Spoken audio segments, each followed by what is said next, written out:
So, hello everyone, I am Tamás Bán. I work at ARM.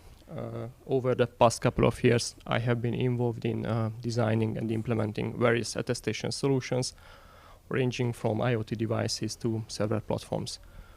Today, I would like to give you a high-level overview of attestation and measured boot solutions currently available in the firmware, and share what developments are planned for the future. Okay, quickly about the agenda. After a brief introduction, we will go through the topics in chronological order based on the feature availability. First, we will start in the IoT space, then move on to confidential compute architecture. Next, we will discuss the DICE support for client and Android devices. The last two topics is more about planned future work. First, how we aim to enhance the TPM support in the firmware, and finally look at our ongoing investigation into supporting the SPDM-based attestation. Okay, so let's go quickly through some general concept and clarifying the terminology related to our topic. Okay, so trusted and secure boot means that all the bootloader images is verifying the digital signature of the next image before executing it. This requires that all the images must be signed, except the root of trust image. The root of trust image is executed first on the device. It is immutably trusted. Usually the root of trust image is stored in the one-time programmable memory or read-only memory to ensure its immutability. The signature verification happens immediately on the device during the boot process. If any signature check fails, then the device and the boot process is halted. So the device must support some kind of recovery, otherwise it could become bricked. Okay, measured boot can be part of the secure boot process. It is usually implemented by the bootloaders. It means that instead of only verifying the signature of the images, during the boot process, the hash value of the image is computed. That actually is the measurement. The measurements are not checked or verified during the boot. They are just stored for later usage. For the storage, we need some kind of trusted backend which can ensure the integrity of the measurements. Multiple solutions exist. There are external components like a trusted platform module, or if the secure enclave integrated into the main SoC, then we can use the protected memory of that secure enclave as well for this purpose. Okay, attestation is the process when the device is collecting the boot time measurements, creating, assigning an attestation report. Usually this attestation report is sent to a remote verifier. During the verification, two key aspects is checked. First, we are checking the signature of the attestation report, which proves the device authenticity and that the device is coming from the genuine device. And the second thing, we are checking the content of the report. During the content verification, we are comparing the individual boot time measurements from the report against known good golden values. With this, we can check whether the device is booted into a good known state. And ultimately, this is what we want to prove with the attestation. Okay, so let's start in the IoT space. Okay, PS attestation was the first thing what ARM did in the attestation front. So it was designed to be a lightweight attestation solutions for low-end IoT devices. It features a very simple API. Essentially, it consists only of two API calls. There is one call to query the attestation report size in advance, and there is another one to query the actual report. In the PS attestation context, the attestation report is called to be an attestation token. An attestation token is actually a CBOR encoded data object, which is signed according to COSI specification. An attestation token internally is very simple. It contains key value pairs, where the keys are defined in specific profiles. The device signing the attestation token with a key which is only available within the device, and the corresponding public part of the device is known by the verifier. This key pair is provisioned to the device during the manufacturing. The initial implementation in the TFM project provides some hooks, platform hooks, which is meant to collect the platform-specific data during the token creation. This data is the measured boot data or can be other, like the security lifecycle of the device. This is used to populate the token. Although PSA attestation was designed for low-end IoT devices, the solution isn't limited to those devices. There is another implementation from the Trusted Services team, and they ported the attestation to A-class devices. In their use case, the attestation service running in a secure partition on the secure side of an application processor. In that case, the API is exposed through the Linux up to the user space. Alternatively, if there is a secure enclave integrated in the main SoC, we can move the attestation stack to the secure enclave to gain some security, but still we can expose its API to the Linux and the user space. Okay, CCA attestation. It was designed to attest the software, the platform part, and the initial software which is running inside the RAM on a confidential compute architecture. It uses exactly the same building blocks as the PSA attestation, QC board, COSI, same library, same encoding, but there are some key differences. The CCA attestation report consists of 2 tokens instead of 1. There is 1 token for the platform as there is another one for the RAM. The other difference is the signing scheme. In CCA world, each token has its own signer. The first token, the platform token, covers the platform part of the system. The platform is responsible to ensure the security properties of the RAM execution environment. The components such as the root of trust component, the ERC runtime, the RAM management monitor. The platform token is created and signed by the root of trust component of the system. The second token is the RAM token. The reference implementation in the TF RMM project use a delegated attestation model. It's driven by performance concerns around the signing performance of the root of trust components. In the delegated attestation model, the root of trust component doesn't sign both tokens. Instead, it only signs the platform token and derives a secondary signing key. This secondary signing key is handed over to the RMM, and RMM uses this key to sign the RAM token. So actually, the RAM token is signed by the application processor. RMM exposes a very simple ABI to the RAM runtime software. There are ABI calls to allow runtime software or RAM runtime software to submit measurements into the RAM token. These are stored the similar way how the TPM PCR register works, and there are APIs to read back the entire token. There is a binding between the 2 tokens. It is established by including the hash of the RAM attestation public key into the platform token. The 2 tokens together creates the attestation report. There is 2 specifications right now about the token contents. There is one specification for the PSA world and IoT devices, and there is another one for the CCA world. There is a big overlap, a significant overlap between the content of the PSA token and the CCA platform token. So looking ahead, we are considering to creating a unified specification which can cover attestation for all ARM platform use cases. Okay, move on to client devices and the Android ecosystem. DICE and DP, they are quite recent attestation schemes. DP is designed to be implemented into an internal root of trust component, and DP defines software and hardware requirements to do DICE computation securely.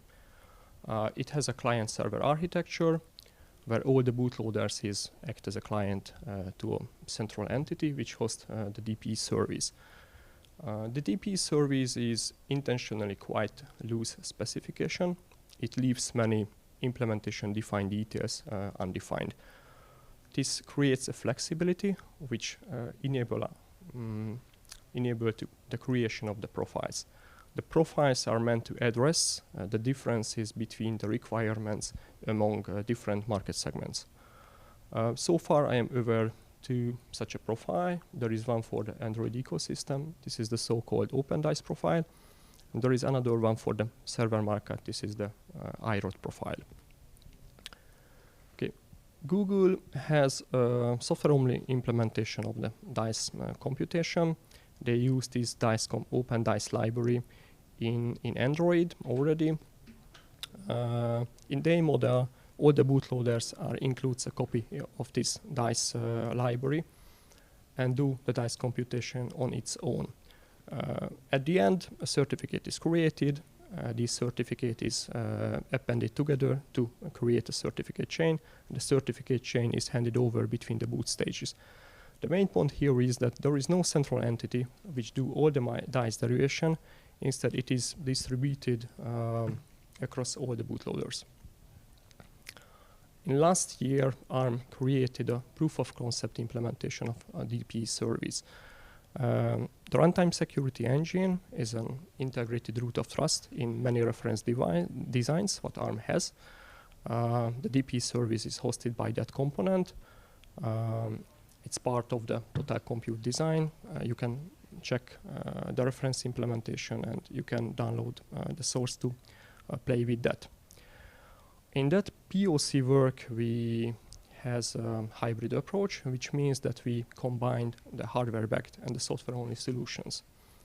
So up to the non-secure bootloader, all the bootloaders is integrated with the RSC and leverage on the DP service. But just before the main OS is executed, the non-secure bootloader is querying the certificate chain from the DP and hands it off to the kernel and hands it off to the firmware, which will run into a protected VM. From that point onwards, the certificate chain is extended the same way how it's done in the software-only solutions. With this approach, we achieve to create a single certificate chain which covers all the firmware components from the platform root of trust up to the user space of the protected VMs. Last year, I had a presentation on this topic. If you are interested in more details, you can check out that presentation. Okay, TPM. TPM was mentioned in many presentations in this conference. So just quickly about it. It is a well-known, widely used component in the PC and the server market. It offers a rich security-related feature set. TPM offers key derivation, key storage, attestation, data encryption, sealing, binding, random number generations. From attestation point of view, the key features are the measured boot and the PCR registers. So during the measured boot, the bootloaders are capturing the measurements and do two things with these measurements. The first thing is that they are extended into a platform configuration registers inside the TPM. These are special registers. They are storing accumulated values like a rolling hash. The other thing is that the raw measurements are added to an event log as is, and the event log is handled by the host system, usually the OS or the early stage bootloaders. An attestation report in the world of the TPM, it consists of two things, the event log and the result of the TPM quote command. The TPM quote command returns a signed blob which containing the current PCR values. An attestation verifier can do that. He can check he can check the current PCR values against golden reference values, or can look into the event log and comparing individual measurements to good known reference values. In ARM's firmware, the TFA project has very limited support for TPM commands. It's just enough to enable the TFA bootloaders to submit the measurements into the TPM. On some platforms, the TPM functionality is implemented in firmware. Further, TPMs must be run in an isolated environment. This can be a trusted execution environment or can be a secure enclave. On one hand, they are removing the need on an external component, but on the other hand, it creates some challenges for the platform integrator. A fully featured FTPM implementation relies on secure storage and high-quality random number generation. So a platform integrator must address these requirements properly when implementing a generic FTPM solution to a certain platform. The Trusted Services project created a proof of concept implementation. They took the Microsoft TPM library, put into a secure partition, which is running on a secure side of the application processor. Yesterday there was 2 dedicated sessions on this topic, so I don't want to go into the details. You can check the recording. Okay, a few words about the upcoming works.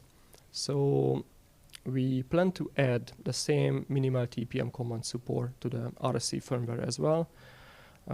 This would enable the early stage bootloaders as well to rely on an external TPM and can submit the measurements directly to a discrete TPM. The other ongoing activities that the TPM provides 2 types of interfaces to the software to interact with the TPM. There is the FIFO interface and there is the common response buffer interface.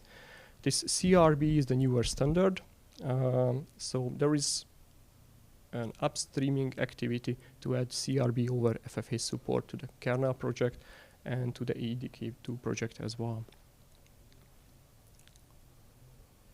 Okay, finally about a few words about SPDM. SPDM is designed for device attestation and secure channel establishment.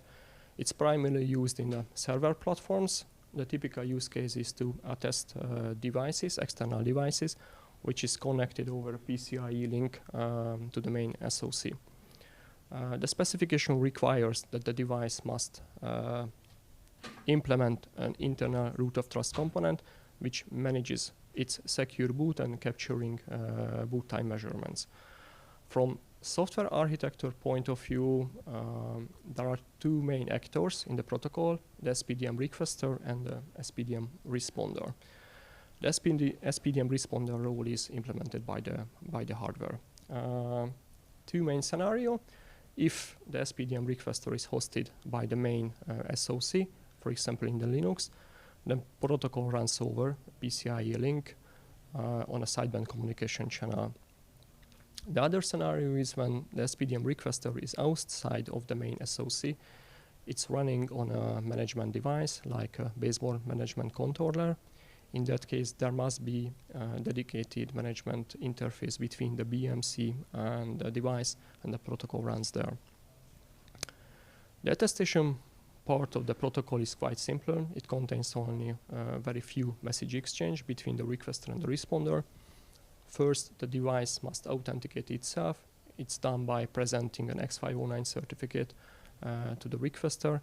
This proves its identity and genuineness.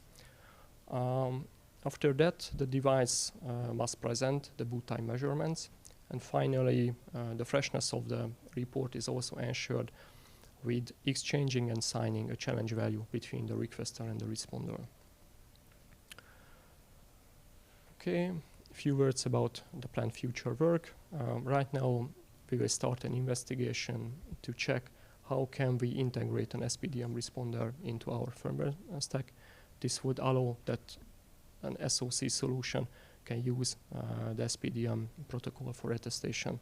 This can be very useful if you have a server platforms and the SPDM requester is running on the BMC, then it can use the same protocol for device and SoC attestation.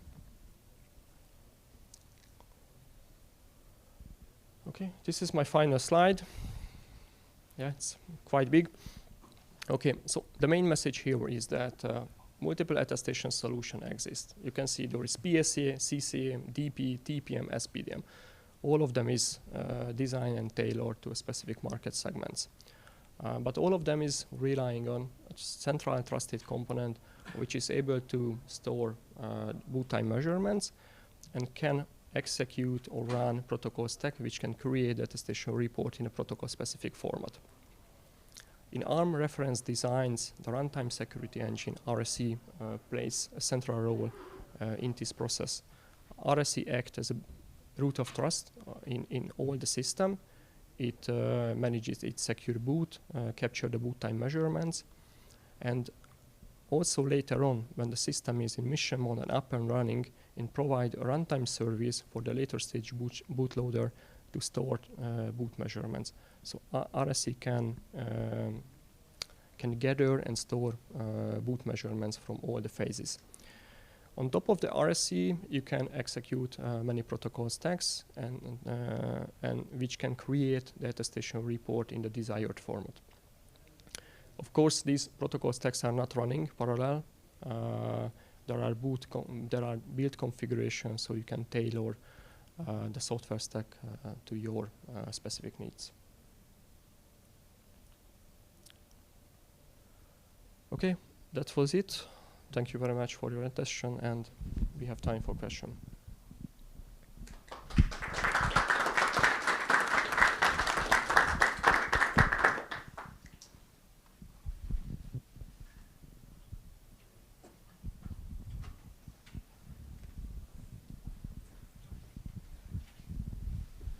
Thank you. Great presentation. Thanks very much. So something I've never quite understood is, in the case of SPDM, now I'm not an SPDM expert, so you might have to educate me here. What is the attestation evidence format when you're using SPDM? I know that X509 certs are used in the protocol, but if I wanted to attest, for example, an SOC, am I wrapping something like a PSA attestation token in some sort of SPDM envelope format, or is it an entirely different evidence format? And if so, what is the evidence format? Okay. As far as I know, the protocol defines kind of a PAC-C structure, how you need to package the measurements, and that message is signed. So that's all. So there is no specific data encoding. The X509 certificate is used only for the device key. Yeah, it's a protocol-specific format, in short. Is it also? I'm trying to figure out how that differs from like a TPM. So in a TPM, you have a quote that is defined by the TCG, and the quote is representing the states of the PCRs, which are, you know, quite physical things on the TPM device. But in the case of SPDM, what you're receiving, okay, it's a binary structure of some kind, but how do I, as a consumer of that, how do I understand how to index into it, how to disseminate, how to? I am not aware right Okay. now in these details, Okay. so I also need to look into Sure. to tell. So there are these individual pieces, but then you need to recombine them into some, repackage them somehow. So, for example, TCG defines the DICE bindings for SPDM, which is a way to repackage that information. We are doing the same for device attachment, providing an EAT profile that re-encodes the SPDM semantics into EAT formatted claims that then can become a third token into the CCA assembly, right? So you have the CCA token has a CMW with 2 entries now, the realm and the platform, and then you could stash in a new DA-specific token that has this semantics. Thanks, Thomas. Cheers. Okay, I think there was another question there. No?